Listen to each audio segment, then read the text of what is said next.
시청자 여러분 안녕하십니까. 3월 5일 JTBC 아침 NL 시작합니다. 먼저 오늘 아침 주요 뉴스입니다. 미국의 관세 전쟁에 캐나다가 보복 관세로 맞대응했습니다. 트럼프 대통령은 캐나다가 보복하면 상응하는 관세를 추가로 올리겠다고 경고했습니다. 젤렌스키 우크라이나 대통령이 러시아에 공중과 해상에서 휴전하자고 제안했습니다. 군사 지원 중단이란 미국의 강한 압박에 수습에 나선 걸로 보입니다. 한덕수 국무총리의 탄핵 심판 선고가 이르면 이번 주 나올 전망입니다. 한 총리 탄핵 심판 선고는 윤석열 대통령 탄핵 심판 일정에도 영향을 줄 걸로 보입니다. 김용현 전 국방부 장관이 취임 이전부터 국방부 인사에 개입한 정황이 확인됐습니다. 당시 대통령실 경호처장이던 김 전 장관이 국방부 인사에 관여했다는 증언이 나왔습니다. 미국이 문을 연 관세 전쟁이 본격적으로 시작됐습니다. 미국이 캐나다와 멕시코산 제품에 관세를 부과했고 캐나다는 즉각 보복 관세를 발표했습니다. 트럼프 대통령은 캐나다의 보복만큼 관세를 추가로 올리겠다며 맞불을 놨습니다. 로스앤젤레스 홍지은 특파원입니다. 도널드 트럼프 미국 대통령이 현지 시간 4일 자정부터 캐나다와 멕시코에 25% 관세를 부과했습니다. 캐나다와 멕시코가 마약, 펜타닐 차단에 비협조적이라는 이유입니다. 캐나다는 즉각 맹비난했습니다. So today, the United States launched a trade war against Canada. Their closest partner and ally, their closest friend. This is a very dumb thing to do. 트리도 총리는 300억 달러, 우리 돈 30조 규모의 미국산 제품에 똑같이 25% 보복 관세를 발표했습니다. 그러면서 미국은 펜타닐 차단이 아닌 캐나다 합병을 원하고 있다고 지적했습니다. What he wants is to see a total collapse of the Canadian economy. Because that'll make it easier to annex us. 그러자 트럼프 대통령은 즉각 경고 메시지를 냈습니다. 자신의 소셜미디어를 통해 트리도 총리를 주지사로 깎아내리며 캐나다의 보복 조치만큼 미국도 같은 수준으로 보복 관세를 추가 인상하겠다고 했습니다. 멕시코도 미국에 대한 보복 조치를 예고했습니다. Nadie gana con esta decisión. Por el contrario, afecta a los pueblos que representamos. 멕시코는 즉각 보복 관세를 발표하지 않고 닷새의 시간을 남겨뒀습니다. 미국과의 협상 의지를 드러낸 것으로 풀이됩니다. 트럼프 대통령의 전방위 관세 전쟁에 전 세계가 혼란에 빠지고 있습니다. 로스앤젤레스에서 JTBC 홍지은입니다. 관세로 무역 시장을 흔드는 트럼프 대통령, 세계의 안보 지형도 뒤집고 있습니다. 미국이 우크라이나에 대한 군사 원조 전면 중단을 선언하면서 젤렌스키 우크라이나 대통령은 공중과 해상에서 즉시 휴전을 제안했습니다. 조보경 기자입니다. 젤렌스키 우크라이나 대통령이 결국 굴복했습니다. 젤렌스키는 X에 글을 올려 끝없는 전쟁을 원하지 않는다고 했습니다. 그러면서 트럼프 대통령의 강력한 리더십 아래에 지속적인 평화를 이루기 위해 노력할 준비가 돼 있다고 했습니다. Ніхто з нас не хоче нескінченної війни. Україна завжди буде вдячною Америці за всю ту підтримку, яка надавалась, яка надається. 회담 결렬 이후 트럼프가 군사 지원을 중단하자 더는 전쟁을 이어가는 게 불가능하다고 판단한 겁니다. 젤렌스키는 전쟁을 끝내기 위해 포로 석방과 함께 공중에서 해상에서 즉시 휴전할 수 있다고도 했습니다. 다만 러시아도 동의해야 한다는 단서를 달았습니다. 미국의 지원에 감사한다면서 백악관 방문 당시 상황에 대해서는 유감을 표현했습니다. 미국에 더 감사해야 한다는 트럼프 대통령의 말을 의식한 걸로 보입니다. What do you need to see from President Zelensky to restart these negotiations? Well, I just think he should be more appreciative because this country has stuck with them. 지난달 28일 열린 정상회담에서 트럼프와 젤렌스키는 거친 설전을 벌였습니다.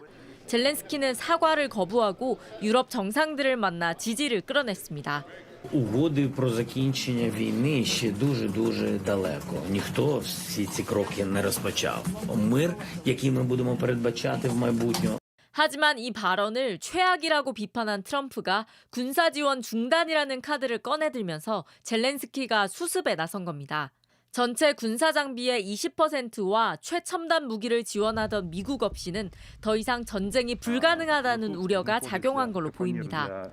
한편 유럽연합은 내일 정상회의를 열고 우크라이나 지원과 안보 자강 방안 등을 논의할 예정입니다. JTBC 조보경입니다. 윤석열 대통령의 탄핵 심판이 언제 내려질지 관심이 모아지고 있습니다. 다음 주에 선고가 나올 수 있다는 전망도 있지만 변수가 있는데요. 바로 한덕수 국무총리 탄핵 심판입니다. 이르면 이번 주 결과가 나올 걸로 보입니다. 이재승 기자입니다. 지난달 한덕수 국무총리 탄핵 심판 변론 기일은 단 한 차례 열렸습니다. 이후 변론은 종결됐습니다. 이상으로 변론을 종결하고 선고 기일은 재판부 평의를 거쳐 정해지면 양측에 통지해 드리도록 하겠습니다. 같은 달 25일 종결된 윤석열 대통령 탄핵 심판 변론보다 6일 빠릅니다. 이 때문에 법조계에선 한 총리 선고 기일이 윤 대통령보다 빠르게 잡힐 수 있다는 전망도 나옵니다. 한 총리 측도 탄핵 심판 과정에서 대외 불확실성 등을 근거로 들며 빠르게 결론 지어달라고 요청한 바 있습니다. 한덕수 총리의 탄핵 심판 사건은 그리 쟁점이 많지 않습니다. 신속하게 정리해서 국정이 안정되고 그 경험과 지혜가 우리 국가 발전을 위해서 빠르게 활용될 수 있도록 하는 것이 바람직하다고 했습니다. 만약 헌재가 한 총리 사건 선고를 먼저 진행하면 윤 대통령 탄핵 심판 사건에도 영향을 줄 것으로 보입니다. 우선 윤 대통령 탄핵 심판 결론이 늦춰질 수 있습니다. 한 총리 선고가 이번 주에 열리면 윤 대통령에 대한 헌재 결정도 그만큼 밀릴 것으로 보입니다. 마은혁 헌법재판관 후보자 임명도 변수입니다. 헌재는 지난달 27일 최상목 대통령 권한대행이 마 후보자 임명을 보류한 것은 국회 권한 침해라는 결정을 내놨습니다. 그러나 최 권한대행은 아직 임명을 단행하지 않고 있습니다. 이를 두고 최 대행이 한 총리 복귀 가능성을 고려한 것 아니냐는 분석이 나옵니다. 만약 한 총리 탄핵이 기각돼 한 총리가 복귀하더라도 마 후보자를 끝까지 임명하지 않을 수 있습니다. 반면 한 총리 탄핵 소추가 인용되면 최 권한대행이 마 후보자 임명을 보류할 명분이 사라져 헌재 구인 체제가 완성될 수 있다는 전망도 나옵니다. JTBC 이재승입니다. 김용현 전 국방부 장관이 취임하기도 전부터 국방부 인사에 개입한 정황이 확인됐습니다. 국방부의 인사 책임자는 김 전 장관이 대통령실 경호처장일 때부터 군 장성 인사에 관여했다고 밝혔습니다. 하예빈 기자입니다. 국방부 오모 인사기획관은 지난해 12월 18일과 19일 이틀에 걸쳐 검찰 조사를 받았습니다. 비상계엄과 관련해 18일 조사를 받은 뒤 이후 추가 진술할 게 있다며 19일엔 자진 출석을 한 겁니다. 국방부 인사기획관은 군 내부 인사를 총괄하는 직책으로 오 기획관은 23년 1월 임명됐습니다. 오 기획관은 조사에서 김용현 전 장관이 대통령실 경호처장으로 재직할 때부터 군 인사에 개입했다고 털어놨습니다. 김 전 장관이 국방부 장관에 임명된 건 지난해 9월인데 그 전에도 대통령실에 군 인사 개입 정황이 있었다는 겁니다. 오 기획관은 2024년 상반기 장군 인사와 관련해 특이사항이 있다면서 신원식 당시 국방부 장관이 특전사 여단장을 새로 진급한 신참으로 육사 위주로 보직하라고 지시했다고 말했습니다. 이에 따라 당시 장성급 인사에선 육사 출신들 2명이 여단장으로 임명됐고 오 기획관은 해당 부대는 모두 비상계엄에 투입된 걸로 안다고도 했습니다. 실제 이들 부대는 지난해 12월 3일 각각 중앙선관위와 국회로 출동했습니다. 오 기획관은 이어 장군 인사에는 대통령실 의중이 많이 반영된다면서 김용현 장관이 경호처장이고 대통령의 측근 중 측근이라 장군 인사의 의견을 개진할 수 있다고 생각한다고 답했습니다.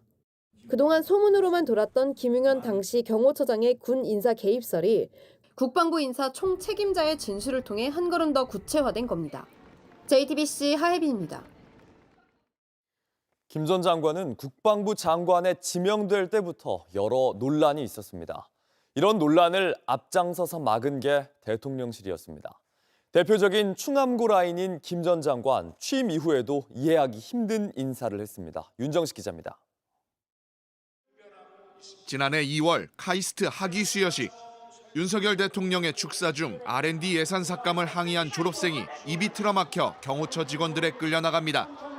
당시 경호 총책임은 윤 대통령의 충암고 1년 선배 김용현 경호처장이었습니다. 과도하게 대통령 심기 경호에 힘쓴다는 지적에도 이후 국방부 장관에 올랐습니다. 김 전 장관의 갈피를 잡을 수 없는 국방부 인사 이때부터 본격화됐습니다. 국방부 인사를 총괄하는 오모 기획관은 김 전 장관이 취임 직후 올해는 삼성 장군 인사가 없다고 했는데 2달 뒤인 11월 25일 이를 뒤집고 합동참모본부 차장을 교체하라는 지시를 했다고 검찰에서 진술했습니다. 당시 합참 차장이던 김봉수를 정진팔로 교체하라는 거였는데 그게 유일한 삼성 장군 인사였다고 했습니다. 정 차장은 비상계엄 당시 계엄 부사령관을 맡았고 윤석열 대통령 및 김 전 장관 등과 함께 합참 건물 지휘통제실에 모여있던 핵심 인물 중 한 명으로 꼽힙니다. 오 기획관은 블랙유언 정보 유출 사건 등으로 보직 해임 절차를 밟던 문상호 전 정보사령관의 보직 유임도 김 전 장관의 지시라고 했습니다. 이들은 12.3 비상계엄의 핵심 멤버로 가담했습니다. 충암고 선배인 윤 대통령과 함께 이른바 충암파, 용현파로 지목된 사령관들이 모여 비상대권을 모의한 사실도 드러났습니다. 이에 대해 김 전 장관의 변호인 측은 군 인사는 장관의 권한이라며 장관의 권한 행사를 개입이라고 말한 자들이 바로 내란범들이라고 말했습니다. JTBC 윤정식입니다. 온라인에서 화제가 된 뉴스, 화제가 될 뉴스를 골라 전해드립니다. 아침엔 소셜픽입니다. 미국의 JD 벤스 부통령이 인터뷰에서 한 발언이 동맹을 흔드는 논란으로 번졌습니다. 우크라이나와의 광물 협정이 어떤 군대보다 낫다는 말 때문입니다. Again, the very best security guarantee is to give Americans economic upside in the future of Ukraine. That is a way better security guarantee than 20,000 troops from some random country that hasn't fought a war in 30 or 40 years. 현지 시각 월요일 벤스 부통령이 폭스뉴스와의 인터뷰에서 한 말입니다. 최근 영국과 프랑스가 의지의 연합이라며 우크라이나 파병을 암시한 것과 맞물리면서 이 발언 유럽에서 크게 논란이 됐습니다. 극우 성향으로 분류되는 영국의 야당 대표까지 나서서 비판했습니다. JD Vance is wrong. For 20 years in Afghanistan, pro rata, our size against America's, we spent the same amount of money, we put the same number of men and women in. 이 논란에 벤스는 영국과 프랑스를 언급하지 않았다면서 발을 뺐지만 전쟁 경험도 없고 무기도 없이 자원봉사 수준인 나라들이 많다고 덧붙였습니다. 이후에도 프랑스 국방부 장관이 동맹국들은 존중받을 필요가 있다고 말하면서 논란은 쉽게 사그라지지 않고 있습니다. 국내에도 잘 알려진 대만의 인기 스타 왕대륙이 살인미수 혐의로 체포됐습니다. 병역 기피 혐의로 체포된 지 얼마 되지 않아서 더 충격을 주고 있습니다. 伊人王大陆涉嫌杀人未遂4号遭到警方拘提，被移送新北地检署侦办。是衍生出来的案外案。那么原来呢，检方在侦办这个逃兵集团的时候，当初是有扣下王大陆的手机的。 왕대륙은 지난해 우버를 이용하면서 운전기사와 말다툼을 했는데 이후 재벌 2세인 친구를 시켜 운전기사를 폭행한 뒤 영상으로 촬영하고 주변에 자랑까지 한 걸로 알려졌습니다. 경찰은 왕대륙의 병역 기피를 조사하는 과정에서 관련 영상 등을 확보했는데요. 왕대륙은 나의 소녀시대, 장난스러운 키스 등으로 한국에도 잘 알려진 인기 스타입니다. 최근 병역 기피를 목적으로 브로커를 통해 허위 진단서를 발급받은 것이 드러나 경찰 조사를 받았는데 보석으로 풀려났습니다. 하지만 살인 미수 사건이 드러나면서 이달 예정됐던 왕대륙의 입대도 불확실해진 상태입니다. 스페인의 유명 휴양지인 카나리아 제도 전역에 엄청난 폭우가 쏟아졌습니다. 자동차가 쓸려 내려가는 강한 물살에 차 안에 갇혀있던 사람도 있었습니다. 검은색 승합차가 흙탕물에 쓸려 내려갈 정도로 강물이 범람했습니다. 다리 위에서 촬영하던 사람이 다급하게 이름을 부르는데 붉은 차 안에 사람이 갇혀있던 상황이었습니다. 이 사람이 다가오더니 우산을 집어던지고 차 문을 열어 안에 있던 여성을 구해냅니다. La riada se llevó varios coches y en uno estaba la chica y entonces, claro, es una cosa que era, ¿sabes? Que era inimaginable que fuera una persona ahí, entonces en ese momento te quedas en show, ¿no? 현지 시각 3일 스페인 국가기상청은 그란 카나리아 섬에 폭우와 홍수로 인한 적색 경보를 발령했습니다. 갑작스러운 폭풍으로 이 차 안에 여성이 갇혀 있었고 바깥에서 딸들이 소리치며 울고 있었다고 합니다. 직접 여성을 구조한 남성은 더 나쁜 결과가 벌어지지 않아서 다행이라고 했습니다. 홍수 피해 때문에 도시는 거의 마비됐는데 수만 명의 자원봉사자가 모여 거리를 복구하는 데 힘을 보탰습니다.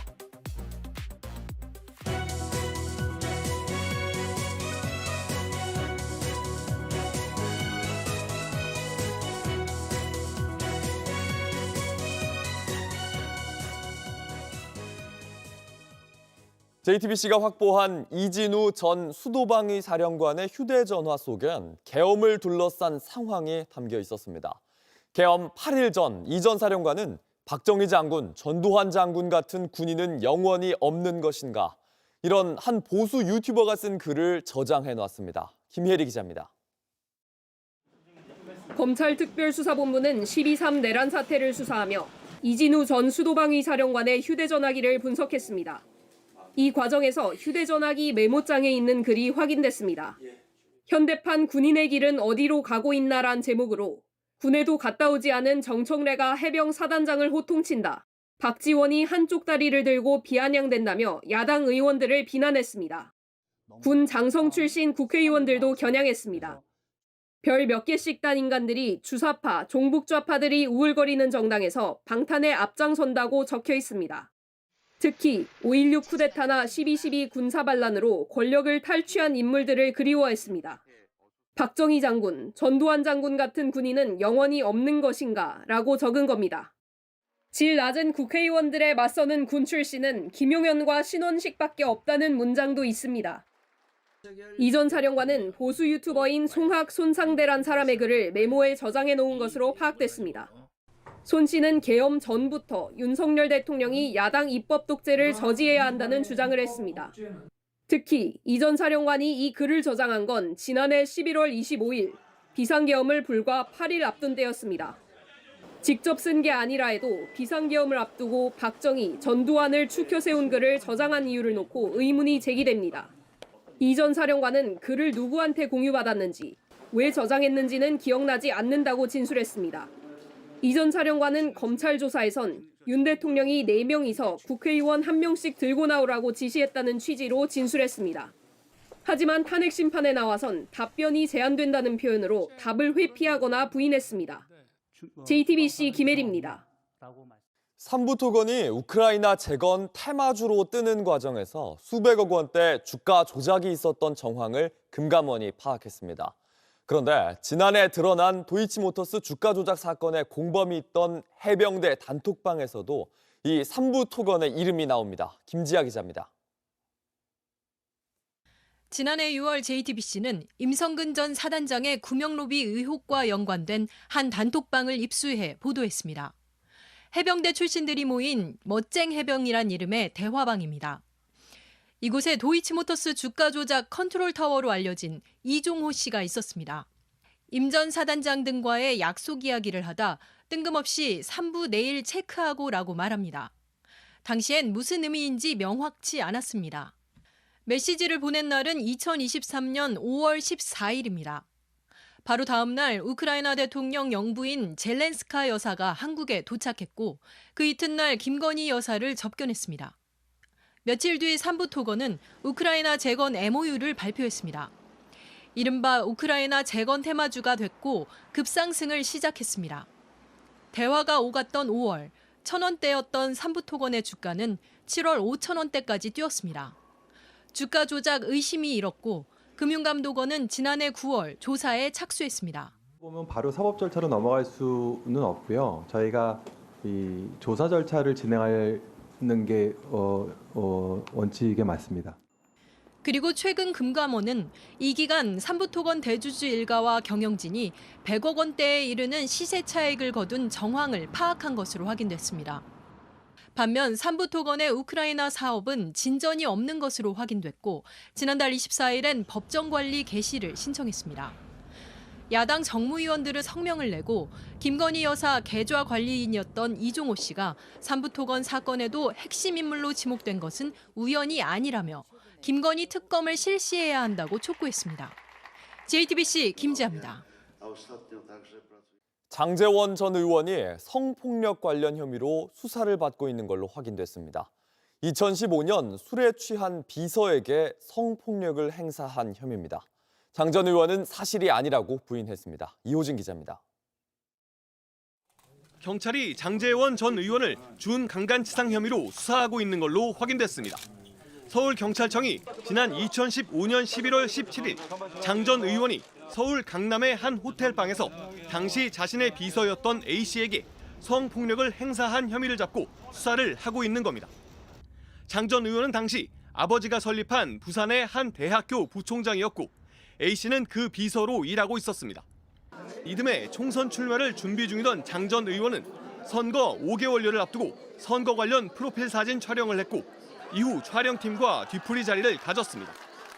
피해자 A씨도 이 자리에 있었는데 뒤풀이 2차가 끝난 뒤 장 전 의원과 일행 한 명이 자신을 한 호텔 와인바로 데려갔고 이후 기억을 잃었다는 취지로 진술하고 있습니다. 경찰은 이에 따라 장 전 의원이 A씨를 방으로 데려가 성폭력을 가한 걸로 보고 주변 진술과 증거를 수집 중인 걸로 알려졌습니다.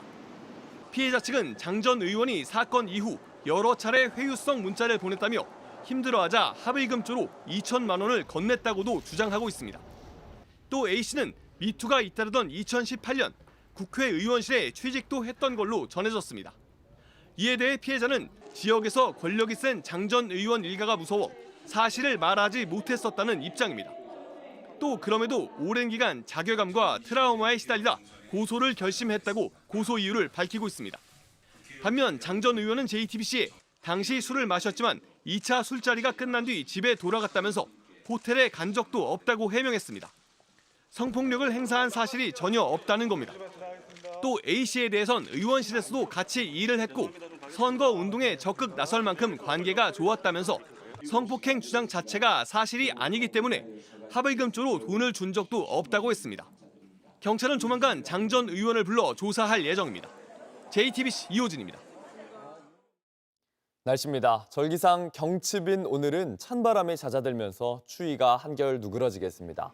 낮 최고 기온은 서울이 9도, 대전과 대구가 10도 등으로 어제보다 3도에서 6도가량 높겠습니다. 다만 강원 산간에선 최대 15cm의 눈이 더 쏟아지겠고 충남과 호남에도 비가 오는 곳이 있겠습니다.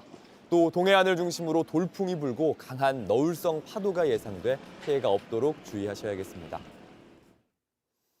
JTBC 아침 맨을 마칩니다. 내일도 7시 반에 아침을 열겠습니다. 시청해주셔서 감사합니다.